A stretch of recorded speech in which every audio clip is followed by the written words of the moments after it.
वो व्यक्तिगत स्तर पर जिस चीज को बुराई नहीं मानते, वो औपचारिक या सामूहिक स्तर पर वो चीज उसको बुराई मानते। पाश्चात्य लोगों में और नई जो चिंतन की पद्धति है उसमें किसी के किसी से व्यक्तिगत संबंध सामान्य समझे जाते हैं। आज ये तो अपनी अपनी बात है, अपनी अपनी पसंद है, किसी ने किसी से क्या संबंध रख लिए। लेकिन वही व्यक्ति जब शासन में होता है, अधिकारी होता है, वैसा संबंध रखता है तो उसको ही अपराधी बताते हैं। तो एक स्थान पर वही काम अपराध हो जाता है, दूसरे स्थान पर वो काम अपराध नहीं होता है। यहां भारतीय चिंतन में और पाश्चात्य चिंतन में अंतर है।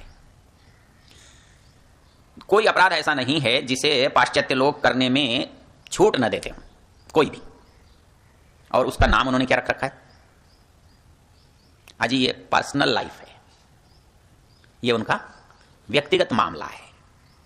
वो कुछ भी करता है, वो शराब पीता है कि वो जुआ खेलता है कि दोस्ती रखता है कि क्या करता है, कहते हैं जी ये कोई सोचने की बात नहीं, ये तो उनका व्यक्तिगत मामला है। और इसको वो इतने दूर तक ले जाते हैं,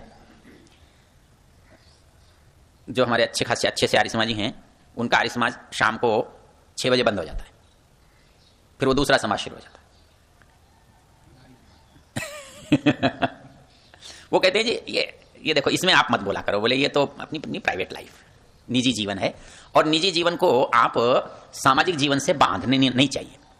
लेकिन ऐसा दुनिया में हुआ है क्या? हमारे जो पुरानी मुख्यमंत्री थी ना, उसके लिए एक फिरका, मतलब जिसका एक वाक्य प्रचलित किया गया था। क्या वाक्य किया गया था मालूम है? No CM after 8 PM। क्या था? उसके पास कोई शिकायत लेके जाए 8 बजे के बाद, बोले अब सीएम नहीं है, अब तो कोई व्यक्ति है अपना काम कर रहा है। तो वो कहते हैं कि यहां अच्छा, लेकिन ऐसा होता नहीं है। ऐसा इसलिए नहीं हो सकता कि मनुष्य के जीवन का कोई भाग दूसरे जीवन को प्रभावित न करे। ऐसा कैसे हो सकता है?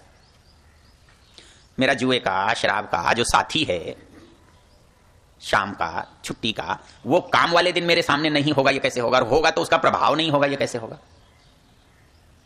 आदमी इतना भेद कर सकता है क्या कि भाई शाम को बैठकर शराब पी रहा था, दफ्तर में आया तो उसको ये कह देगा कि तेरा मेरा कुछ भी लेना देना नहीं है? उसको अलग रेखांकित कर सकता है कि ये संबंध अलग है, वो संबंध अलग है? ऐसा नहीं होता, क्योंकि व्यक्ति तो एक है। उस पर आपने एक चिन्ह लगा दिया तो वो दफ्तर में बैठेगा भी तो वो चिन्ह उस पर होगा, और वो नहीं बैठेगा तो भी होगा। इसलिए अच्छाई निजी जीवन में होनी चाहिए ताकि वो सामाजिक जीवन में हो सके। ऐसा नहीं हो सकता कि आप सामाजिक जीवन में तो आप अच्छे बने रहें और व्यक्तिगत जीवन में आप बुरे बनने की छूट पा लें। ऐसा करेंगे तो होगा कैसे?